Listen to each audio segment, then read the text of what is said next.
एक शहर की कल्पना कीजिए जो सिर्फ बना नहीं था, बल्कि सपनों में जिया गया था। विजयनगर, जीत का शहर।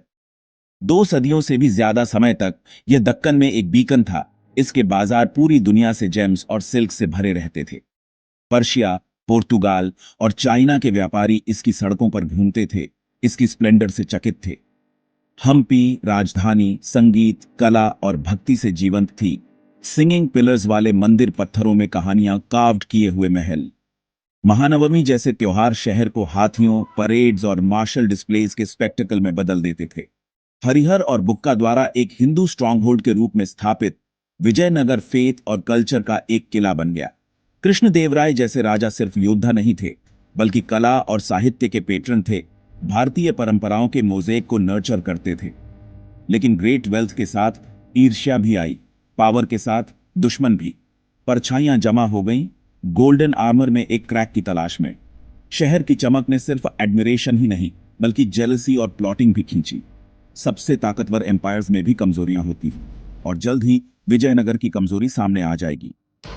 मिलिए आलिया रामा राया से, विजयनगर के थ्रोन के पीछे की असली पावर। एक मास्टर स्ट्रैटेजिस्ट, लेकिन एरोगेंस से अंधे हो गए थे। उन्होंने दक्कन सल्तनतों को एक दूसरे के खिलाफ खेला, खुद को अनटचेबल मानते हुए। लेकिन उनके मैनिपुलेशंस ने उनके दुश्मनों को एक कर दिया।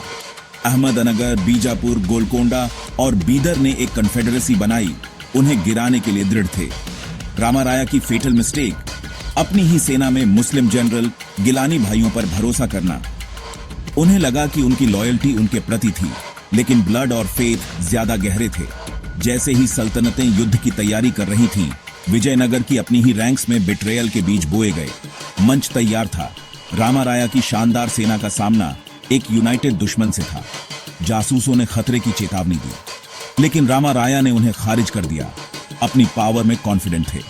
उन्होंने युद्ध की तैयारी की, इस बात से अनजान कि सबसे घातक वार अंदर से आएगा। विजयनगर का शेर अपने ही लोगों द्वारा बिट्रेड होने वाला था। एक एम्पायर का भाग्य दांव पर था। 23 जनवरी 1565, रक्षसी और तांगड़ी के पास सेनाएं टकराईं। रामाराया 90 से ज्यादा के बैटलफील्ड पर एक थ्रोन से कमांड कर रहे थे। उनका कॉन्फिडेंस अटूट था। शुरुआत में विजयनगर के योद्धाओं ने सल्तनतों को पीछे धकेला। जीत करीब लग रही थी, लेकिन अहम पल पर गिलानी भाई मुड़ गए। अपनी ही तरफ अपनी सेनाओं को ले गए। अफरा तफरी मच गई, दोस्त दुश्मन बन गए। विजयनगर की लाइंस अंदर से टूट गईं। रामाराया को सुल्तानों के सामने पकड़ा गया और उनका सर काट दिया गया। उनका कटा हुआ सर सभी को दिखाने के लिए उठाया गया। सेना का हौसला टूट गया। विजयनगर का सपना तालिकोटा के मैदानों में मर गया। जो कभी इनविंसिबल थे, वे डरकर भाग गए। युद्ध एक ही विनाशकारी बिट्रेयल के कार्य में हार गया। एक एम्पायर की आत्मा धूल में बह गई। गोल्डन एज खून की नदी में समाप्त हो गया। एरोगेंस और मिसप्लेस्ड ट्रस्ट की कीमत कुल थी। विजयनगर की ग्लोरी एक दिन में बुझ गई। विजेताओं ने हम्पी की ओर मार्च किया और विनाश फैलाया। 6 महीने तक मंदिरों को अपवित्र किया गया, महल जलाए गए, मूर्तियां तोड़ी गईं।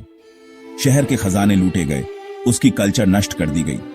कलाकार, पुजारी और व्यापारी अपनी दुनिया को आग की लपटों में गायब होते देखते रहे। म्यूजिकल पिलर शांत हो गए। पत्थर का रथ क्षतिग्रस्त हो गया। हम्पी एक भूत बन गया। उसकी खामोशी नुकसान से भारी थी। आज हर टूटा हुआ पिलर और जला हुआ पत्थर बताता है कि क्या खो गया था। विजयनगर के पतन ने एक कल्चरल वॉइड छोड़ दिया है जो अब भी गूंजता है। हम्पी सिर्फ खंडहर नहीं है, ये एक चेतावनी है। याद रखें, एकता हमारी ताकत है।